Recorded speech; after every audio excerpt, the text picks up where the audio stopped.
My twin sister Anna got married to her fiancé Josh a few days ago. Anna and I have been inseparable always. She's my best friend. I was over the moon when Anna told me that she was engaged. When she asked me to be her maid of honor, I was almost as happy as she must have been when Josh asked her to marry her. On the day of the wedding, I had a doctor's appointment and went straight to the church from there. When I arrived, I met up with the other bridesmaids. I was surprised to see that they weren't wearing the pink dresses Anna had picked out. Instead, they were all wearing long black dresses. I was still wearing jeans and a blouse, and Lillian, one of Anna's friends, asked rudely, "You're gonna change, right?" I told her of course I was. I brought my dress with me. When I got back in my dress, they all looked at me in shock. Lillian snapped at me, "What the f*** do you think you're doing?" I was so confused. Though I was supposed to be maid of honor, the bridesmaids would not let me talk to Anna at all. Instead of being with my sister on her wedding day, I had to sit in the back of the church. Even our mother agreed that I was not to go to the front wearing the dress. I honestly don't remember much of the ceremony. I was ashamed about apparently wearing the wrong dress, so I just sat in the back and kept my head down. All I remember is everyone crying a lot. When we arrived at my parents' house for the reception, I went to the fridge to get some beer I had bought. Now, I know that beer is not exactly festive, but it was the brand Anna and I had drunk together when I turned 18. My parents caught us back then and were really angry, but I thought everyone would find it funny now. I was sure Anna would. However, when my mom saw me with the beers, she grabbed them from me and angrily told me that I was disrespecting Anna. I said that I was sure that Anna would find it funny. My mom replied that I was out of line. I know that a wedding is a serious thing, but everyone was so solemn. You're supposed to have fun too, right? Everyone at the reception was acting strange around me, like I had done something really wrong. Every time I tried to talk to someone, they just left me standing there. Some people even seemed to look at me pitifully for some reason, but they would still not talk to me. The worst thing was that Anna kept avoiding me too. She looked really glum, which was strange because she had been looking forward to her wedding so much. She seemed to be making the rounds, but I never saw her talking to anyone. I finally decided to confront her. I told her that I was sorry about the dress, but that she hadn't told me about the change and I didn't know what I had done wrong. She didn't answer, but looked at me with a look of disdain that she has never given me before. I then asked her why she wasn't with Josh and whether anything had happened between them that was upsetting her. She told me, "I'm not here for Josh. I'm here for you." I have no idea what that was supposed to mean. There was one thing that happened a few days before the wedding that I should mention. Anna didn't want a bachelorette party, but her, me, and a couple of friends went to get drinks to celebrate a little. That evening, I really messed up. I was to be designated driver. At first, I only drank virgin coladas.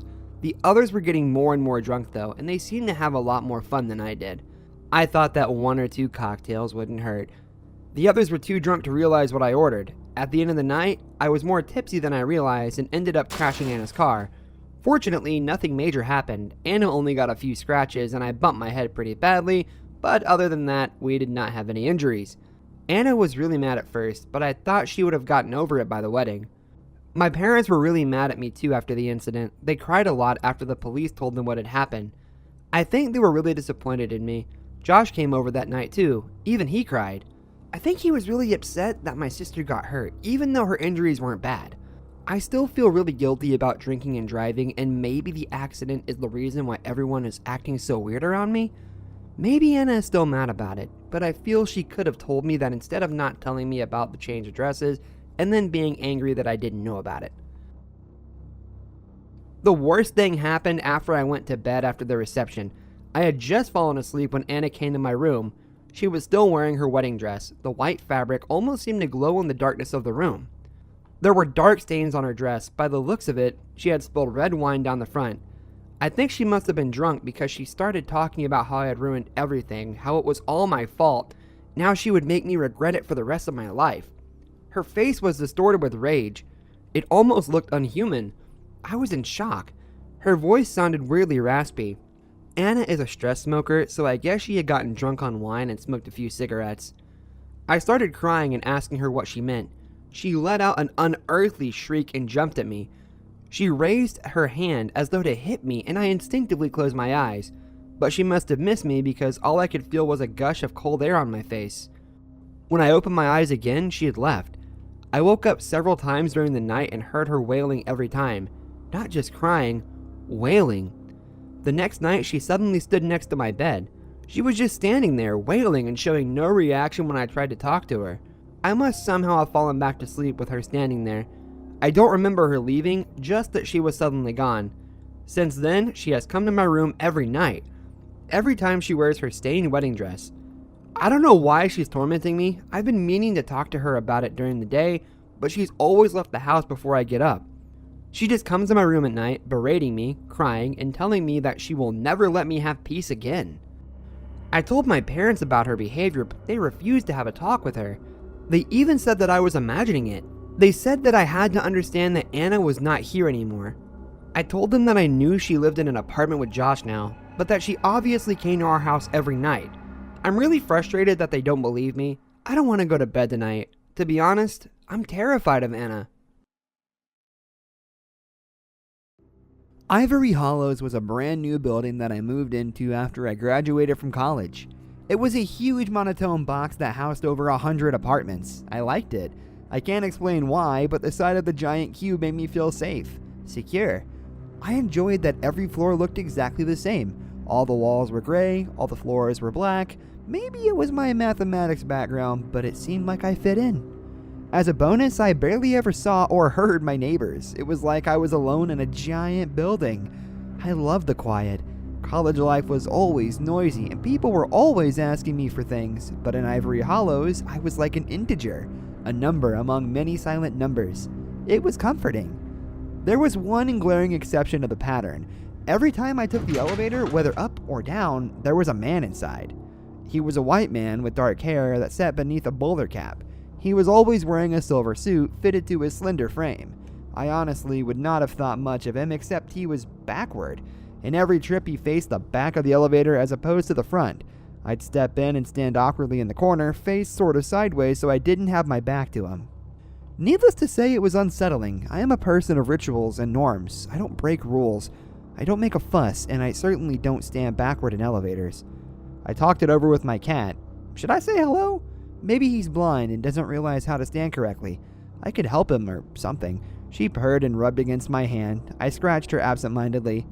Yeah, I'll say something tomorrow. Well, it took me 3 more days to talk myself up to it. My apartment was on the 10th floor, the highest floor of the building. I was ready for work and pressed the down button. The elevator reached me, and just like always, there was the man, his back to me. I stepped inside and pressed the button for the lobby. I took a few deep breaths. This might be awkward, but I needed to say something. I coughed and cleared my throat. Hello? The man did not respond. Excuse me, sir. He didn't move, but he did make a slight grunting sound. Me? Yes. Hello. My name is Tom. The man swayed a little. Tom, you say? I couldn't see his face, but he sounded old. Maybe he had dementia. What's your name, sir? He then started laughing. It was quiet at first, but it got loud quick. Without moving, he was full belly laughing. I inched away from him, glancing up at what floor we were on. I realized that we were still on floor 10. We hadn't moved. I pressed the lobby button again. Nothing happened. I pushed the door open button. Nothing. In desperation, I pressed to call for help, but it was no use. The man was still laughing. I pounded on the elevator doors. Hello? Help! We're stuck in here. The laughter suddenly stopped. Trust me, you do not want to open those doors. I was already trying to open them myself, using whatever strength I had to pry them apart even a little bit. I felt the man move closer to me. He backed up so his shoulders were nearly touching mine. This is your last warning. Just wait for it to go down. Get away from me! My hand slipped and I accidentally elbowed the man in the side. I swung around apologetically. He did not move. I went around to face him and apologize, but I stopped. Something small stuck out to me. There was cat hair on his suit. Do you know what stood here before Ivory Hollows? He turned his palms up. A house. A single house that belonged to an ordinary family. They owned the land, but they couldn't pay the bank, so it was sold. They kicked the family and put this ugly box on their beautiful home. Why would they destroy something so perfect? I bit my tongue. Was it your house? No. The family didn't have any money, so they ended up on the streets. The mom killed herself before this place was finished being built. The dad brought his young son here, and they hid in the construction site. Once it was clear that nothing was going to change, the dad took the boy to this very elevator. He slit the boy's throat right here on the floor. Not sure what happened to the dad. Maybe he's still here somewhere. Why are you telling me this? That's when the man turned his face to me. I stumbled backward, horrified. It was my face. This man looked exactly like me, because they stopped all construction on this building the day after the boy was killed. Are you saying this is an empty building, Tom? So why are you here?